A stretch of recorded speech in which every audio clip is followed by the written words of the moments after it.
Yesterday, love was such an easy game to play.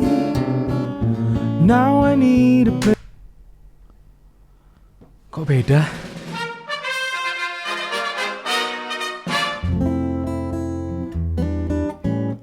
Waduh. Halo YouTube. Saya Vega Antares, jumpa lagi di Kumis Kumus. Uploadan saya yang kemarin, bagaimana memainkan Yesterday ala Paul McCartney, ternyata saya mengalami sebuah kesalahan teknis editing. Saya mengeditnya menggunakan Final Cut Pro dan saya melakukan sebuah kesalahan yang fatal. Hasil daripada yang saya unggah itu audionya mengalami penurunan pitch setengah not, hampir setengah not. Setelah berkonsultasi dengan seorang pakar, selamat datang kembali di Good News, kabar bagus.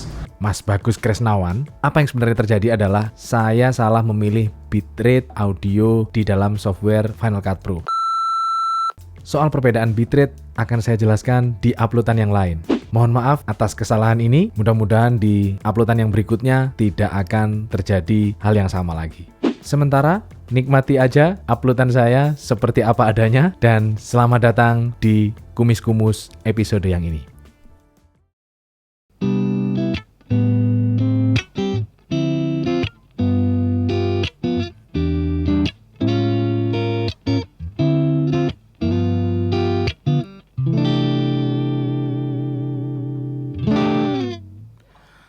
Halo YouTube, saya Vega Antares. Kita jumpa lagi di Kumis Kumus. Si Kumis, kupas musik. Kali ini saya ingin membagikan sebuah tips semi teori musik yang agak saya pahami sendiri. Saya teringat sebuah kalimat yang diutarakan oleh idola saya, vokalis dari Foo Fighter dan drummer dari Nirvana, seorang legend, Dave Grohl, pernah berkata seperti ini. So I never took lessons to play the drums. I just figured it out. Maka beberapa tips yang ingin saya bagikan kali ini agak-agaknya seperti itu. Saya mendapatkan ilmu-ilmu ini bukan dari bangku belajar sekolah musik, tapi dari obrolan-obrolan bersama misalnya musisi lain, session player, guru musik, artis-artis yang lain misalnya. Dari orang-orang itu saya mendapatkan ilmu yang akhirnya saya aplikasikan sendiri. Dan saya ingin membagikannya kali ini bersama Anda semuanya. Yang pertama adalah chord.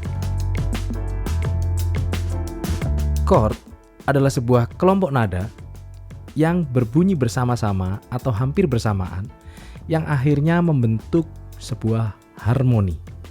Kita tahu tangga nada ada 7. Do, re, mi, fa, sol, la, si, do. Oke? Di piano kita tahu posisinya kalau start dari not C adalah seperti ini.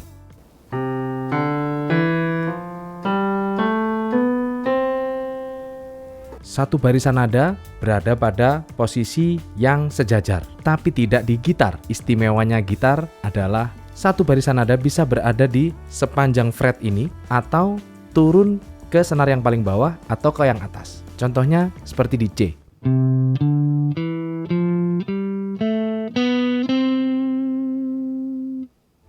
Itu di posisi yang pertama. Bisa juga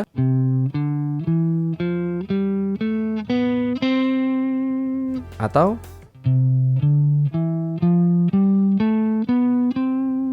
bisa bermacam-macam. Itu baru di C. Sebelum memasuki pembahasan chord, saya ingin membagikan sebuah tips yang saya nggak tahu apa ada orang yang sudah pernah membahas soal ini. Jadi saya membuat mind mapping untuk mengingat posisi barisan not tersebut. Misalnya di C, ketika C adalah 1 atau Do, 1 posisinya di sebelah situ,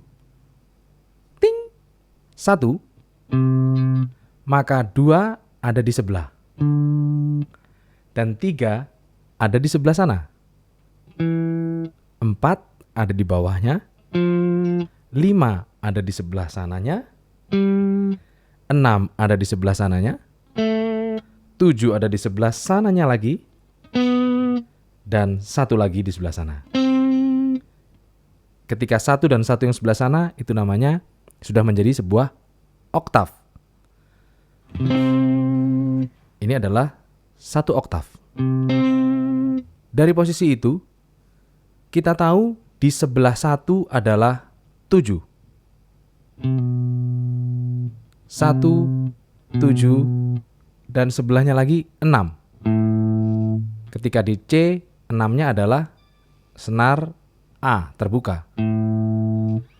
Kemudian kita tahu 5 adalah di atasnya. Dan sebelahnya 5 adalah 4. Mind mapping itu saya pegang untuk mengaplikasikannya di chord-chord yang lain. Tadi kita mulai di chord C. Ketika D, dengan mengabaikan nama dari not itu, kita bisa start dari D, dan D menjadi diri kita atau figur kita, D, 2-nya, 3-nya, 4-nya, 5-nya, 6-nya, 7-nya, dan 1 lagi. Untuk mencari 7 dari 1 yang root, itu adalah di sebelahnya. 6, 5, 4. Demikian seterusnya. Mind mapping ini menjadi penting sepanjang kita bermain-main di fret gitar ini. Sekali lagi, video ini mungkin lebih banyak berguna untuk gitaris, bukan untuk pianis atau yang lainnya. Kembali ke chord. Syarat sebuah chord adalah ada lebih dari satu nada yang bermain bersama-sama atau hampir bersamaan. Syarat berikutnya adalah ada satu not yang menjadi root note. Kita ambil contoh C. Lalu, syarat berikutnya adalah ada satu not lain yang menemani root note itu, yaitu not kelima. Yang kelima ada di sebelah mana? Sebelah sana. Berarti C itu syaratnya adalah Do dan Solnya berbunyi bersamaan. Ini sudah menjadi chord C. Dan kalau 1 dibunyikan yang oktav 1 lagi, 1, 5, dan 1, ini sudah bisa disebut chord C.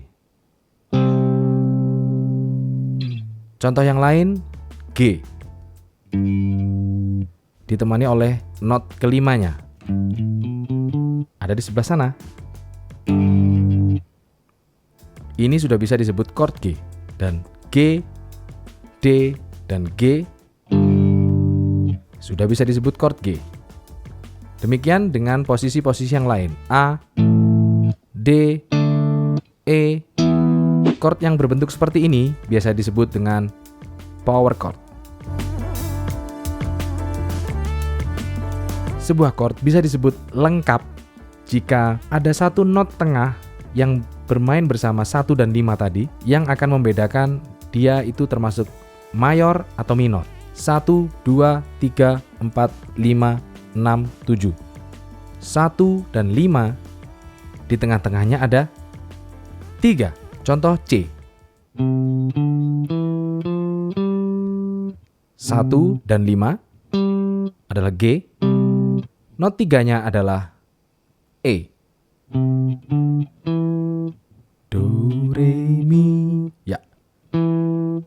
Ketika mi atau not ketiga itu natural, tidak mengalami naik atau turun, dan dia berbunyi bersama 1, 3, dan 5, chordnya menjadi lengkap bernama C mayor.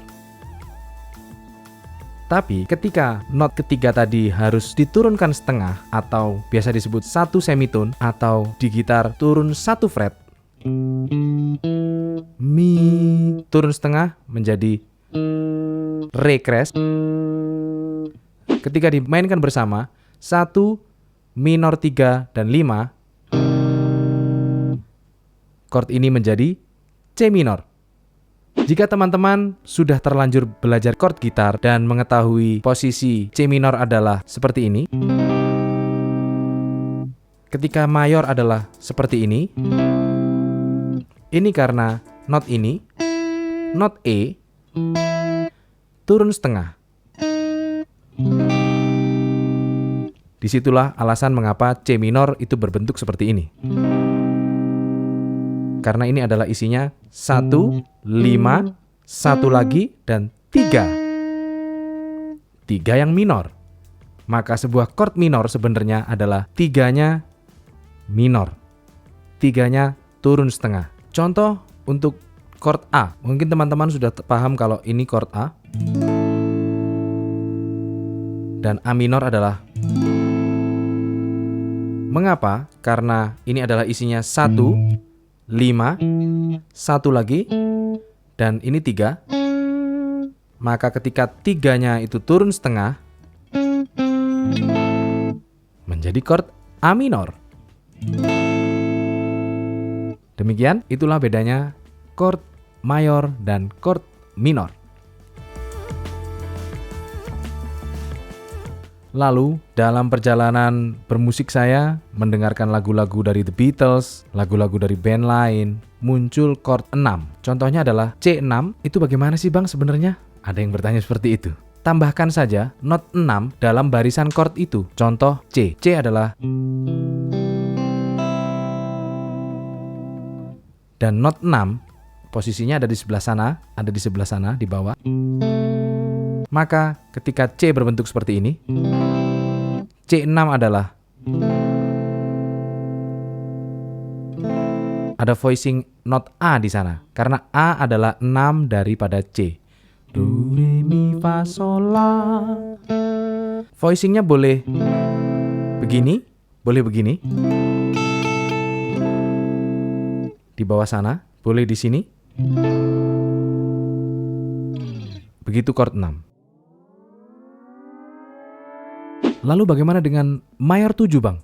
Ada yang bertanya seperti itu. Mayor 7 adalah, seperti kita tahu tadi, bahwa 7 posisinya adalah di sebelahnya 1. Kita adalah 1 dan 7 ada di sebelahnya. Ketika ini C, do, re, mi, fa, sol, la, si, do. Dan do lagi adalah 1 lagi. 7 adalah adanya di sebelahnya 1. Maka bunyikanlah nada 7 itu. Berarti yang ini. Berarti 1, 5, dan 7. Maka untuk melengkapinya bisa di posisi seperti ini. Makanya teman-teman tahu C mayor 7 posisinya seperti ini. Bisa diaplikasikan ke semua fret dengan nama chord yang lain. D mayor 7, E mayor 7, F mayor 7. Lalu bagaimana dengan C7? C7 sebenarnya adalah 7 yang tadi, mayor 7, kita turunin lagi setengah. Jadinya, maka jika teman-teman sudah tahu chord, C7 adalah begini bentuknya. Atau ketika di sini, karena dia satunya di sini dan satu lagi di sana, 7 adalah turun satu whole tone dari satunya. Whole tone adalah 2 fret. Itu adalah C7. Maka ketika G, ini G, ini juga G.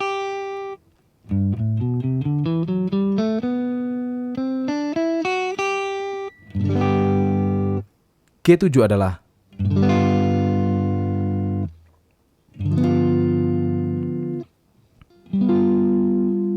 turun satu whole tone dari satunya.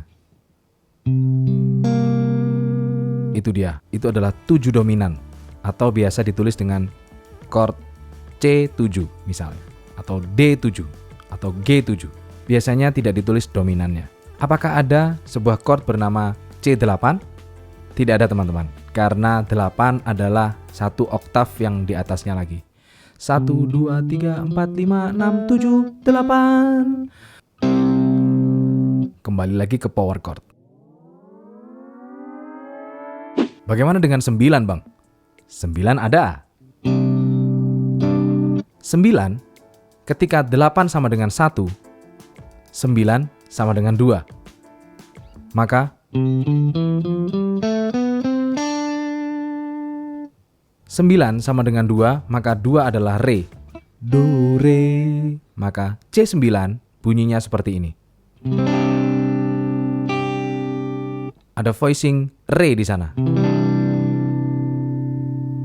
ketika D atau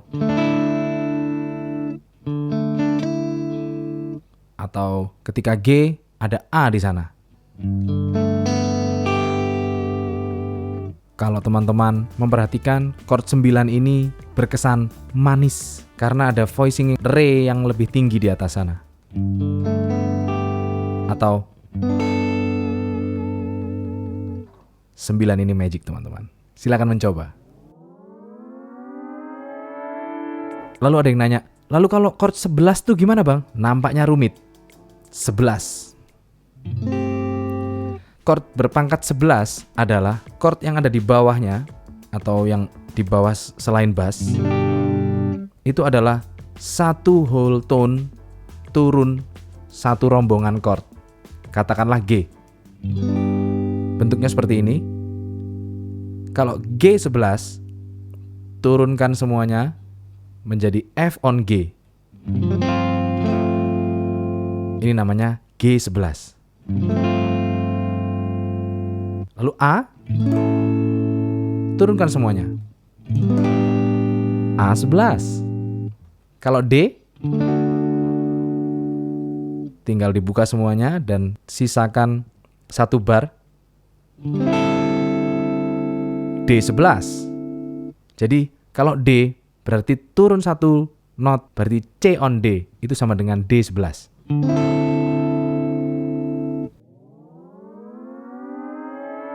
Augmented sebenarnya sebuah chord yang 5-nya naik.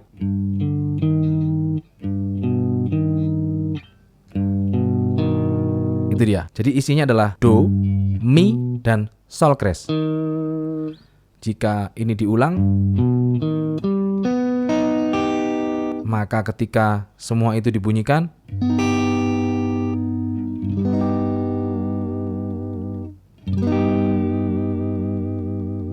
ada sebuah penemuan lagi-lagi yang saya tidak dapatkan dari bangku sekolah musik, bahwasanya chord augmented ini menarik. Satu augmented, misalnya di chord G, G augmented sama dengan B augmented dan dis augmented. Isinya adalah G, B, dis. Semuanya isinya G, B, dan dis. G, B, dis. Itu untuk G. Untuk B, B, dis, G. Untuk dis, G, B. Tinggal dibolak-balik. Jadi G augmented sama dengan B augmented sama dengan dis augmented. Untuk ini bisa teman-teman coba ketika sebuah lagu dengan chord augmented, kita geser-geser di chord tersebut.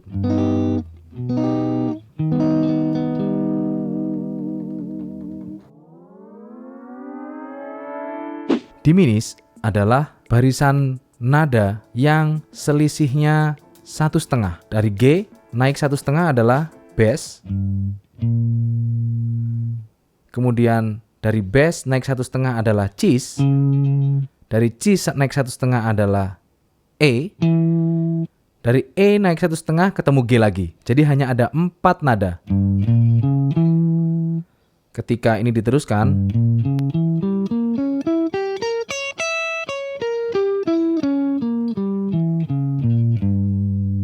augmented. Ketika di atas bentuknya seperti ini. Ketika dari start snare 5 bentuknya seperti ini. Ketika start dari snare 4 bentuknya seperti ini. Ketika dari snare 3 bentuknya seperti ini. Dan istimewanya augmented adalah dia selisih 3 fret berbunyi sama.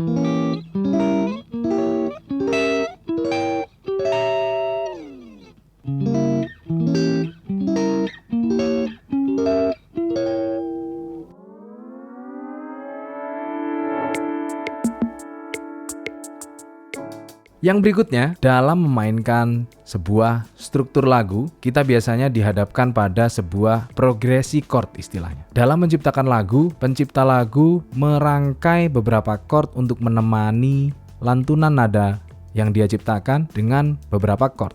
Menurut pengalaman saya, yang perlu dimengerti dan dirasakan adalah perubahan progresi chord. Sebuah chord dipilih karena ia mengandung nada yang dinyanyikan oleh alunan nada yang diciptakan oleh pencipta itu. Contohnya dalam lagu Munajat Cinta, malam ini ku sendiri, tak ada yang menemani, seperti malam-malam yang sudah. Seperti itu. Kebetulan lagu ini progresi chord bait dan progresi chord refnya identikal. Artinya sama. Sepanjang lagu, baik itu bait maupun refnya, chordnya sama. Progresinya adalah 1, 5, 6, 3, 4, 1, 2, 5, 1. 5 lagi. Begitu seterusnya. Dengan berjalannya waktu, yang disebut feeling akan tumbuh dengan sendirinya pada telinga kita dan nalar kita untuk memainkan sebuah lagu. Pada kunci aslinya, Munajat Cinta memang start dari G. Tapi bagaimana jika suatu hari ada seorang penyanyi yang ingin nadanya lebih tinggi? Contohnya di C. Yang perlu kita hafal bukan chordnya apa saja, tapi progresi chordnya, yaitu 1, 5, boleh di sini, boleh di atasnya. 1, 5, 6, 3, 4, 1, 2, 5, 1, 5 lagi. Ketika kita memahami bagaimana progresi chord itu diciptakan oleh pencipta lagu dan kita sudah menangkap circle chordnya, kita dengan leluasa bisa berpindah-pindah nada dasar sesuai dengan nada dasar yang dikehendaki oleh penyanyi yang kita iringi misalnya, atau suara kita sendiri. Ketika kita sudah mengulik lagu Munajat Cinta yang tadi misalnya, nada dasarnya di G, jika terlalu tinggi kita bisa turunkan ke E misalnya. Ketika kita udah tahu progresinya 5, habis 5, 6, 3, 4, 1, 2, 5, 1, 5 lagi. Begitu kira-kira tentang progresi chord. Selamat berlatih, dan jika ada yang kurang jelas, silahkan ulangi lagi video ini atau bisa cantumkan pertanyaan di kolom komentar di bawah. Mudah-mudahan video ini bermanfaat, dan jika kamu suka dengan video ini silahkan klik like yang ada di bawah sana. Atau kalau kamu kesasar di channel ini dan baru nonton video ini sekarang dan kamu belum subscribe, silahkan berlangganan dengan mengklik tombol subscribe di bawah sebelah sana, dan pastikan tombol loncengnya kamu klik supaya kamu dapat notifikasi jika saya mengupload video baru di channel ini. Terima kasih, sampai jumpa lagi di episode yang lain. Tetap di Kumis Kumus, si kumis kupas musik.